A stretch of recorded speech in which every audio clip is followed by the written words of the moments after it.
welcome at Twende Shule, the program that offers online teaching in various subjects. But today we continue with history subject.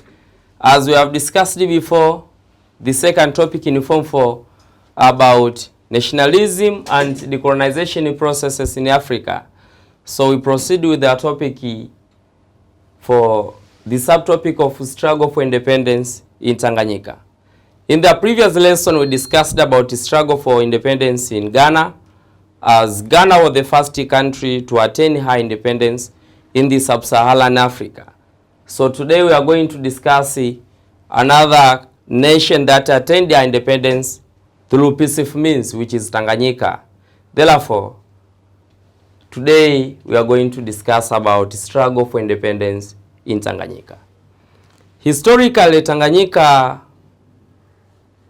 was a German colony and a British colony at different times.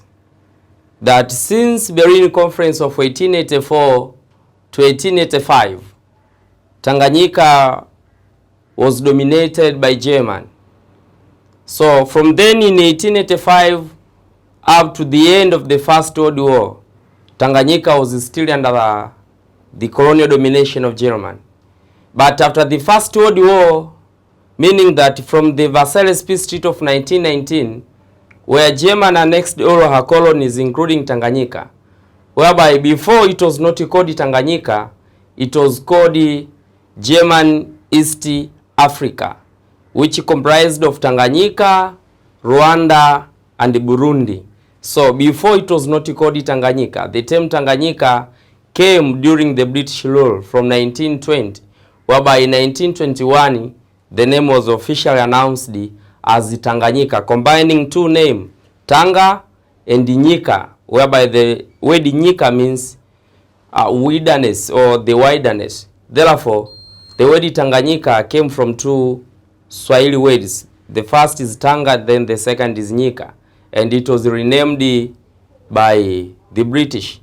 Therefore, as I said, that Tanganyika was under the German control from 1885 to 1919. But after the First World War from 1919, Tanganyika became under the Trusteeship Council, or became under the mandatory territory under the League of Nations. But after the dissolvement of the League of Nations, became under the Trusteeship Council under the United Nations Organization. Therefore, Tanganyika struggled for independence. Specifically, the momentum for struggle for independence came after the Second World War, as we have seen that the Second World War was a watershed or was a turning point towards the development of nationalism and the decolonization of Africa. Therefore, the struggle for independence gained its momentum after the Second World War, whereby Tanganyika was under the control of British. Then the struggle went on until Tanganyika got independence on Sunday at 12 a.m. on the date of 9th of December 1961, under the able and charismatic leadership of the first Prime Minister of Tanganyika at that time, Mwalimu Julius Kambarage Nyerere, with his political party, Tanganyika African National Union. Therefore, Tanganyika attained their independence on the date of 9th of December 1961, whereby at that time, Mwalimu Julius Kambarage Nyerere was the first Prime Minister to be announced as the head of the government, but the head of the state remained to Sir Richard Turnbull, the last governor in Tanganyika.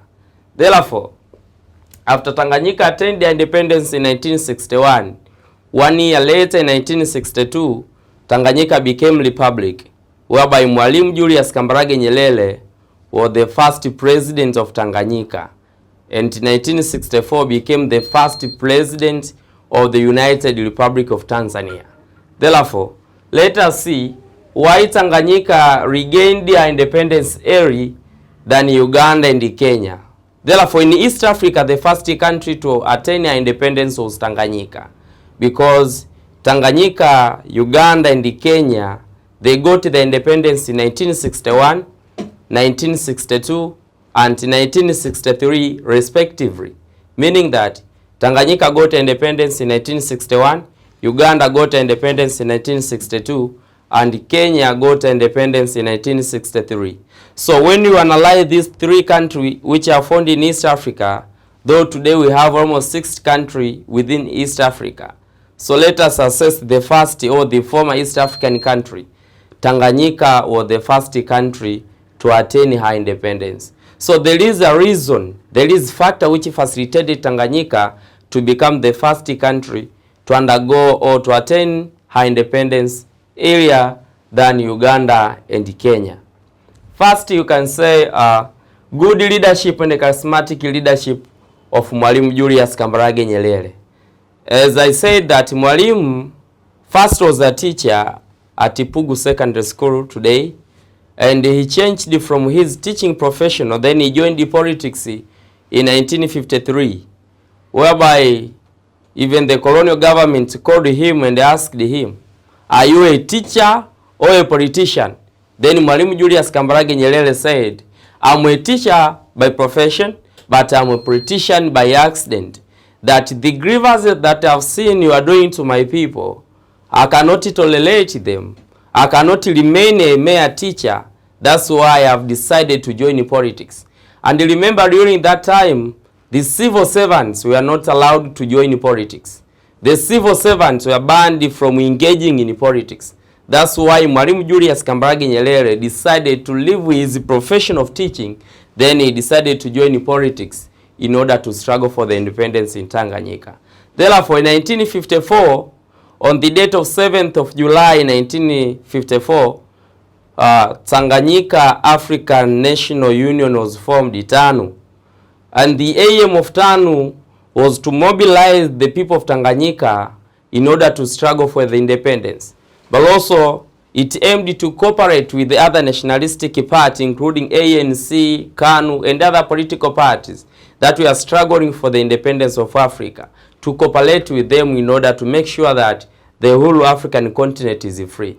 Therefore, Mwalimu Julius Kambarage Nyerere was able to organize his political party TANU, was able to mobilize the people of Tanganyika, he was a charismatic leader, influential leader. You know, he formed more than 121 ethnic extraction in Tanganyika, but he was able to weld them together to speak in one voice as a single nation.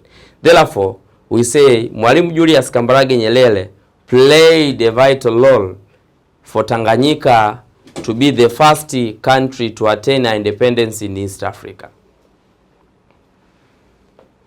Another factor was the role played by TANU with its clear and good policy. So TANU, the political party which was formed on the date of 7th of July 1954, had a clear policy which impressed the people to join politics, which impressed the people to join the struggle for independence. For instance, TANU, they had the policy of TANU ya jenga nchi.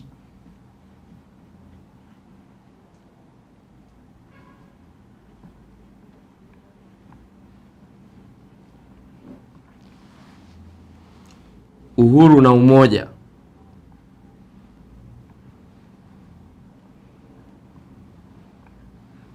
So when you see this slogan which was used by TANU, it was very clear and it was understandable by people to know that the aim of TANU was to make sure that we build our own country, we build our own nation, but also to make sure that we are free and we live together as a single nation.